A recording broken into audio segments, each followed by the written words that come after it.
Soy Jordi Bonatada. Començo pel principi vull demanar-te una mica de la biografia, de com està aquest Lleida, de com està anant la setmana, que estem a la tarda, fins diumenge, que aquest parell de dies llargs, com està anant la setmana d'entrenament, Jordi?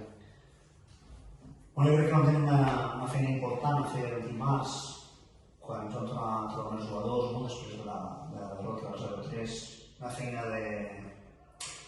d'intentar analitzar la situació, més enllà de que tothom és conscient de la situació i de com començava l'equip aquesta temporada, però intentar trobar una explicació en lo tàctic per, des de lo tàctic, trobar la solució. Fer una mica de consens també amb els capitans, amb el post-tècnic i tal, diguem tots una mica la nostra, i jo crec que almenys va servir per ser capaços de detectar potser què és allò que estem fent malament fins ara.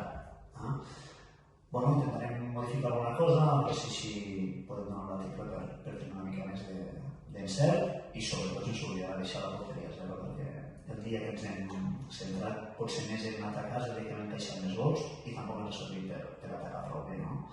I això ens ha fet reflexionar, ens ha fet fer autocrítica, per suposar, per damunt de tot, i a partir d'aquesta autocrítica ser capaços de trobar les solucions i la manera d'arribar a les solucions, que és entrenant i dissenyant les tasques d'entrenament de la setmana per poder anar a Manresa amb l'objectiu de treure alguna cosa positiva. No m'entenguis com un menyspreu a aquesta paraula, però no sé si és simplificar el concepte.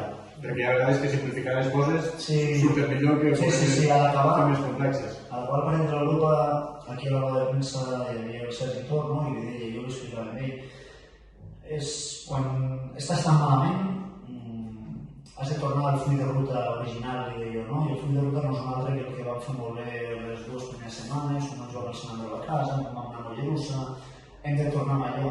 Què és el nostre full de ruta que ens havíem marcat a l'estiu, quan no hi ha la pressió dels resultats i quan les decisions les vols prendre amb més serenor i sense les urgències dels punts. Aquell és el full de ruta original, aquell és el camí al que hem de tornar. Nosaltres ens havíem desviat una mica del camí perquè el mercat ens va portar a poder incorporar alguns jugadors que entenien que eren diferents, com era el cas de Guido, com era el cas de Pau Russo al final, i que potser podrien ser capaços de tenir una mica més de pilota, de fer una proposta més ofensiva també sobre el camp d'esports, però vist que de moment no ens donen això. I aquesta és de les reflexions que vam fer, i l'altra era a nivell condicional, evidentment, que tenim un dèficit i que hem de posar les piles. Nosaltres no entrenarem més dies, perquè no està previst entrenar més dies, i perquè entrenar més dies i fer-ho al carnet seria fins i tot contradictori o contraproduent. Amb els 3 dies que fem, els jugadors hauran de fer dies extres de manera individual pel seu compte per intentar també posar-se millor. Això és un dels acords als que hem arribat entre tots i a veure si podem recollir fruits aviat. Parles d'aquesta conversa interna el dimarts. Què diuen els jugadors? Entenc que la predisposició que tenen és dubte, però quina va ser la resposta de la partida? No, suposa que la predisposició és màxima. Ni un dubte en cap dels 20 i pico que estem a dins. Això per descomptat. Ells el que veuen és que potser sí que la nostra proposta ofensiva no ens està donant pràcticament per xafar molt poc l'àrea rival i ho hem de fer d'una altra manera. I que hem de tornar a la porteria zero, i la porteria zero exigeix molt sacrifici, molt treball defensiu. Entenem més a prop de la pròpia porteria, perquè això ens fa estar més junts, amb un bloc més curt, més estret. Jo crec que passa una mica per aquí. El bo és que és un pensament col·lectiu o comú, i quan trobes el denominador comú entre el pensament de tots els jugadors i el cos tècnic sempre és molt més fàcil.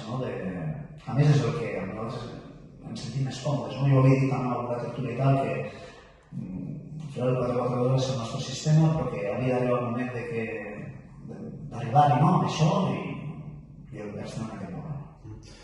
Pregunto ja pel que la setmana, hi ha vegades que penso que jugant fora de casa contra un equip com el Manresa, el Congost, per què no aquest diumenge? Sí, per què no el dia d'Europa, per què no el dia de la Met, per què no tants altres dies, o el dia del Tona?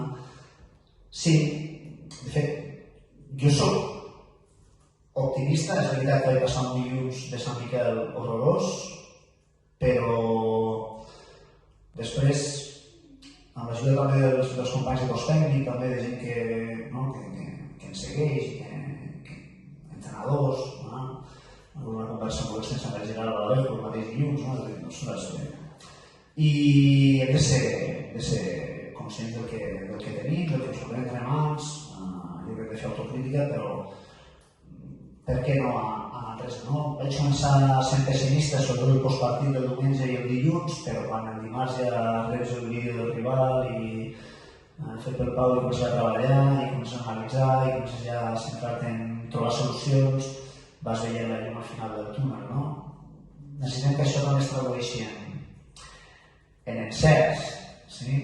No vull parlar de l'aspecte arbitral, però almenys sí que m'agradaria que també poder tenir una mica de sort, no? Que el rival es pugui fer un la porta també t'ajuda, no? Sobretot o que cometi un error de gros, no? També, bueno, hi ha aspectes que ara mateix tampoc m'està acompanyant la fortuna, però això són circumstàncies al cap de l'any. Jo crec que al final s'anivellen. Bueno, si ja hem tingut una mica més que tot a l'esquema, segur que arribarà el dia que tindrem una mica el vent a favor. Els que siguin des de fons en aquest futbol lleidatà, recordem una Manresa de fa 2 anys a la segona federació. Quin Manresa hi ha aquesta temporada 25-26 o quin Manresa ha començat aquesta temporada 25-26? Jo crec que és un Manresa una mica diferent, Manresa amb algun jugador ofensiu molt destacat que pràcticament tot el joc passa per les seves botes, Manresa vertical, d'anar molt endavant, de posicionar molt al camp contrari, però que deixa més espais a l'esquena també. Manresa potser menys protagonista amb la pilota, però són jugadors més individualitats potser, no tan coral, no tan col·lectiu. Això és el que nosaltres estem veient.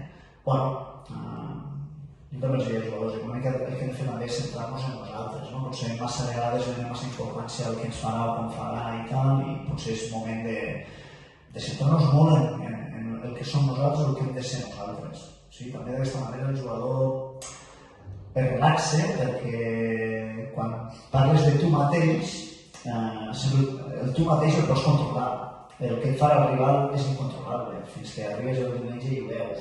Més enllà que el puguis conèixer, sempre el pots sorprendre. Nosaltres a l'Europa ens va sorprendre. Ens va jugar en defensa de 4, jugar en defensa de 5, ens va sorprendre. I vam tenir que modificar-ho sobre la marxa. Jo crec que aquí vam badar, també estem preparats per aprendre aquestes situacions i fer autocrítica d'això. Jo crec que el Manresa no serà el cas, però hem d'estar preparats per tot i sobretot, per a que no ens torni a passar, centrar-nos en nosaltres. Primera persona, veure també nosaltres encertant, quins són els jugadors que tenim més ben preparats en tots els aspectes, no només físicament i tàcticament, sinó en tots els aspectes emocionalment també, per a jugar el partit. Et pregunto jo, però per aquesta part física, perquè parlaves de la sort i de la mala sort, també està afectant una miqueta, és una lastre que es diu en castellà que també acumuleu, no podeu potser comptar amb la totalitat dels jugadors com esteu d'aquests noms propis, Jordi, Pau, com esteu? El Jordi ha sigut un cop, jo crec que avui podrà entrenar i demà ja acabarà de millorar i per tant estarà per diumenge.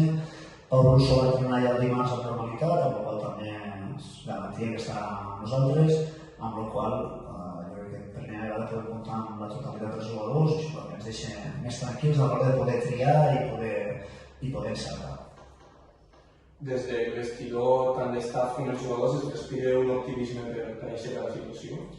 Som realistes, sabem que la situació és noiosa, el fet d'haver sumat un punt només de 12, però també és veritat que hi ha optimisme perquè hi ha molta il·lusió, perquè hi ha moltes ganes de revertir la situació, hi ha moltes ganes de fer-ho bé, hi ha moltes ganes sobretot per la gent que ve cada mes aquí al Camp Esport i que ens segueix, perquè nosaltres volíem guanyar, però els primers que vam guanyar també és per tota aquesta gent que contra tot i contra tots, com dic cada dia que surto aquí, segueix fidel amb aquest escull amb aquest club i volem fer-ho per ells i tenim moltes ganes de traduir tot aquest treball en una victòria, però comença a estar resistint, jo crec que és qüestió de dies, és qüestió d'anar millorant i som de la mateixa manera que són optimistes, són molt responsables i plenament conscients del que suposa vestir aquesta samarreta, no?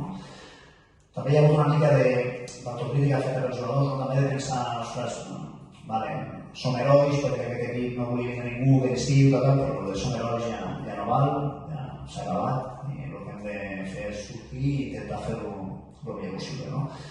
Relacionat això amb la certa, no vull dir apatia, però sí que va poder semblar des de fora certa desgana, sobretot a partir del 0-2, quan l'equip baixa els braços. Això és el que no va agradar a l'equip i així ho he de saber, això no pot ser. L'equip no pot baixar els braços mai, ni amb 0-2 ni amb 0-3. Després pots perdre 0-2 i 0-3 com perdre tants equips, però no poden baixar els braços mai de la vida. I això és el que no va agradar i els ho vaig dir i crec que no té per què tornar a passar. Molt bé.